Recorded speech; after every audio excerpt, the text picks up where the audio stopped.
Hi, I'm Julie. Hi, I'm Megan. Hi, I'm Hope. Hi, I'm Eve. Hi, I'm Lauren. Okay, so today I'm going to be talking about classical conditioning, and I've taken a few psychology classes within high school and college, and psychology is something that I'm very passionate about and interested in. So I thought I'd talk about classical conditioning, which is the learning process that occurs when two stimuli are paired together repeatedly, and it ends up becoming a type of learning that's conditioned. And so some different terms, stimulus, which is obviously hearing and smelling and tasting and all those different senses. And an unconditioned stimulus would be something that, like food, like when we hear food, we all get hungry and we want it, and because that's an innate process in us. And then an unconditioned response is like that excitement when we think about food or something. And then opposite of that, you have a conditioned stimulus and a conditioned response, which is something that you learn. It's not like a natural, normal, I guess, first instinct. It's like hearing something that you're not really like, oh, you're not, I guess, like excited by or anything like that. And a neutral stimulus is also just like, also it isn't something that gets you kind of excited, but it's kind of goes hand in hand with a conditioned stimulus. And so I then conducted this experiment with dogs, and we started giving the dogs food, which is the unconditioned stimulus, because obviously the dogs are going to get excited and have an unconditioned response towards this. But then he started adding a metronome to the dogs eating the food. One moment. And so this would be the neutral stimulus, because there's nothing about a metronome that's going to make the dogs, get excited. It's just a metronome sound. So he added this, which is the neutral stimulus, and now he kept pairing the two together, the metronome with the dog food.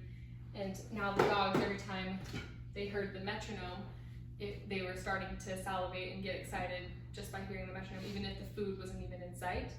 And so the metronome now has become the conditioned stimulus. It's a learned stimulus, and then getting excited over the metronome has become the conditioned response. And so that's basically classical conditioning at a simple form. And here's just a funny video of what that kind of looks like. It's a good example from an episode in The Office. Just play it. Oh, damn, wasn't on a file. Gonna have to reboot again. Anyway, do you want to know what do you think? In school, we learned about this scientist who trained dogs to salivate at the sound of a bell by feeding them whenever a bell rang. So for the past couple of weeks, I've been conducting a similar experiment. What? Or no? Okay. Alto. Sure. Introvert. Reboot.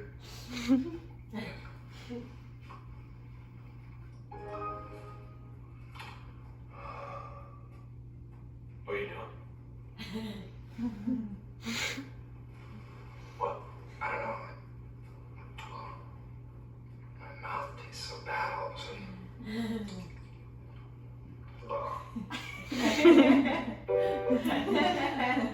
Okay, so yeah, that was just an example of classical conditioning. And this also goes into human behavior, and we kind of have been classically conditioned to a lot of things that we're not even aware of. And this is seen a lot in like advertising and commercials. Say they have like a beautiful woman who's kind of scandalous next to a sports car that's like targeting an audience of men, and the men might be elicited or like have sexual arousal because of the woman, but they associate that with the sports car. And so now they're thinking, when they think of like a sports car, see it, they're thinking that they get excited and they're like, oh, it's because the car, but it's actually because the woman. And so that happens in a lot of commercials, or and also with different like food advertisement. Anyways, and so a big one though is smartphones, which is, a lot of our human connectedness, and we can like talk with anyone around the world over the phone, and it's how we get information. And we associate kind of that like desire, that psychological desire with the phone to every time we hear it, and so we have that automatic response. And so if you've ever been in a room with other people and someone has the same ringtone as you, the second you hear it, you're like, oh, is that my phone? Like you automatically go and check it. And a lot of studies have shown, even if your phone's next to you and you're talking to someone and you think you're listening to them, you're unconsciously, you have your phone over there and you're paying attention to the phone as well. And so you're never actually giving someone your undivided attention. And it even goes into like taking a test. If your phone's next to you, you're more likely to perform worse. And same with studying habits.